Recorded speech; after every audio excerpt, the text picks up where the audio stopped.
Salut à tous et bienvenue dans cette nouvelle vidéo de Le Cuistot. Aujourd'hui, comme on est la semaine du poisson d'avril, je vais vous proposer une recette à base de poisson et en forme de poisson, du poisson en croûte. Allez, c'est parti!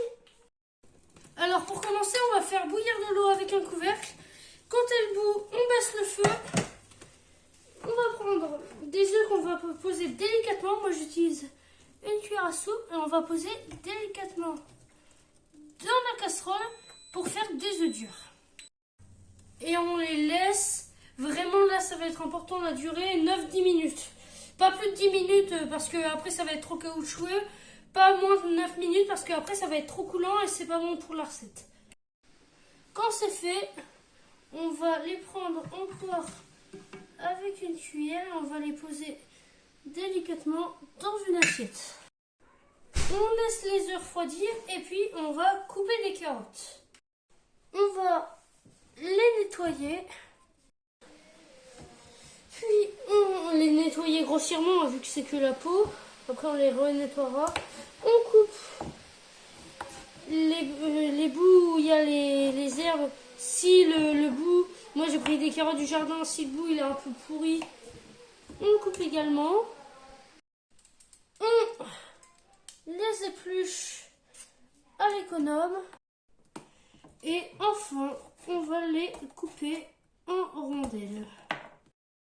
Normalement, à ce stade de la recette, votre eau d'œuf est encore chaude. Si elle est trop sale, vous en prenez d'autres, mais pour pas gâcher, je prends la même eau. Et on va mettre nos bouts de carottes dedans, on va les faire pré-cuire juste avant le four. Puis après, on va prendre un poireau, bon, moi il sort du congélo, et on va couper en rondelles. Et maintenant, en fait, si vous avez du poireau qui, comme moi, sort du congélo, vous les rajoutez avec les carottes. Après, si c'est des poireaux pas encore, frais quoi, faites-les revenir à la poêle. Moi, du congélo, je les mets à la casserole pour que ils se dégorgent leur eau. Dans une poêle, ce serait plus gênant parce qu'il n'y a pas d'eau, alors que dans la casserole, c'est le but quoi. Et puis après, on va rajouter nos poireaux dans la casserole. Alors moi, c'est des poireaux qui sortent du congélo, comme j'ai dit avant. Du coup, je les rajoute avec les carottes. Mais si c'est des poireaux frais, mettez-les... faut les découper en rondelles et puis les mettre au four avec le reste de la préparation plus tard dans la recette.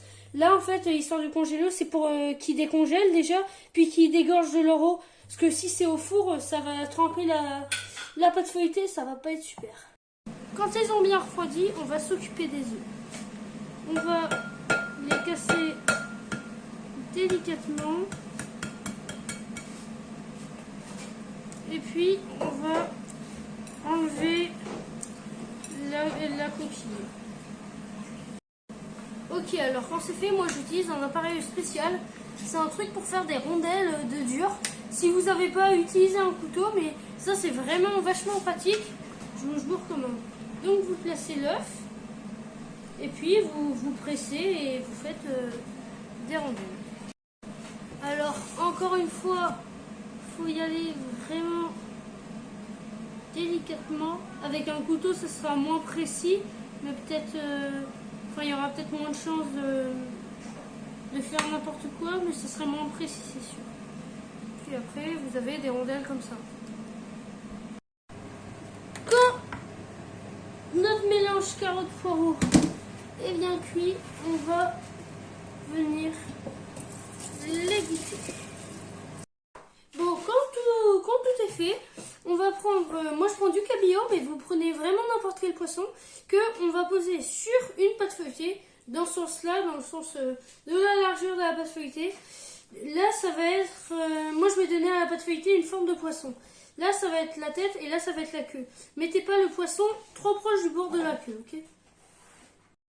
Ensuite, on va rajouter notre mélange poireau, carotte au-dessus. Et puis, on va rajouter nos tranches de dur. Et enfin, on va assaisonner. Moi, je mets du poivre, de la nette fraîche ou pas viande, fraîche ou pas fraîche, pareil. Et quand c'est fait, on va prendre une deuxième pâte feuilletée qu'on va venir rajouter dessus. Maintenant, c'est l'étape déco, on va dire. On va découper notre poisson en forme de poisson. Vous prenez le modèle de poisson que vous voulez. D'ailleurs, si vous faites pour une autre occasion, vous pouvez découper en ce que vous voulez. Bon, là, du coup, j'ai découpé des nageoires, une grande sur un côté et une petite de l'autre. Du coup, il reste pas mal de pâtes. On va pas la gâcher, on va en faire quelque chose. On va essayer de donner à un bout de pâte une forme de queue.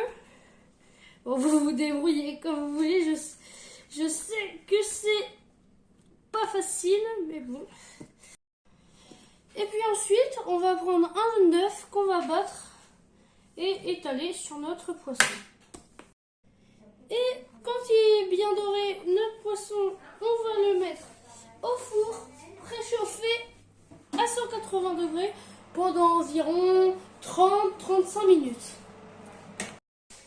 Alors, quand c'est bien cuit, on sort notre poisson du four. On essaye de le mettre sur un plat de présentation sans le casser. Voilà. Je vais couper pour voir ce que ça donne.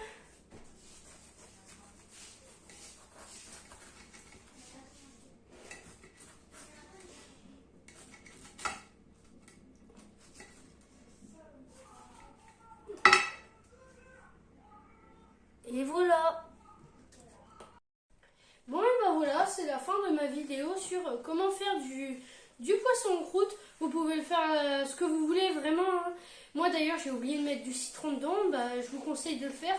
Je vous conseille aussi de le servir avec du citron et de la sauce. De la sauce hollandaise, je conseille, ça va très bien. Et puis avec du riz, comme pour accompagner du riz, ça va très bien. Et dites-moi en commentaire si vous avez aimé et à plus pour une prochaine vidéo.